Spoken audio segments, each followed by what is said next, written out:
ಪುದುಚೇರಿ ಚುನಾವಣೆಯಲ್ಲಿ ರೋಬೋಟ್ ನೀಲ ಹವಾ.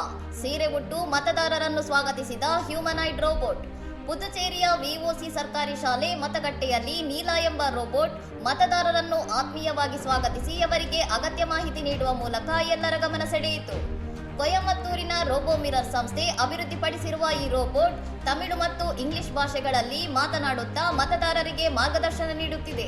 ಪ್ರಜಾಪ್ರಭುತ್ವದ ಹಬ್ಬದ ಹಿನ್ನೆಲೆಯಲ್ಲಿ ಪ್ರಧಾನಿ ನರೇಂದ್ರ ಮೋದಿ ಅವರು ಎಕ್ಸ್ನಲ್ಲಿ ಪೋಸ್ಟ್ ಮಾಡಿ ದಾಖಲೆ ಸಂಖ್ಯೆಯಲ್ಲಿ ಮತದಾನ ಮಾಡಿ, ವಿಶೇಷವಾಗಿ ಯುವಕರು ಮತ್ತು ಮಹಿಳೆಯರು ಹೆಚ್ಚಿನ ಸಂಖ್ಯೆಯಲ್ಲಿ ಬರಬೇಕು ಎಂದು ಕರೆ ನೀಡಿದ್ದಾರೆ. ಪುದುಚೇರಿಯ 30 ವಿಧಾನಸಭಾ ಕ್ಷೇತ್ರಗಳಿಗೆ ಇಂದು ಮತದಾನ ನಡೆಯುತ್ತಿದ್ದು, ಒಟ್ಟು 10.14 ಲಕ್ಷ ಮತದಾರರು ಅಭ್ಯರ್ಥಿಗಳ ಭವಿಷ್ಯ ನಿರ್ಧರಿಸಲಿದ್ದಾರೆ.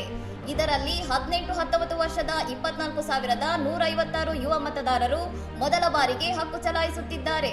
ಪುದುಚೇರಿ ಜೊತೆಗೆ ಕೇರಳ ಮತ್ತು ಅಸ್ಸಾಂನಲ್ಲೂ ಇಂದು ಮತದಾನ ಪ್ರಕ್ರಿಯೆ ನಡೆಯುತ್ತಿದ್ದು, ಎಲ್ಲಾ ಕ್ಷೇತ್ರಗಳ ಫಲಿತಾಂಶವು ಮೇ 4ರಂದು ಪ್ರಕಟವಾಗಲಿದೆ.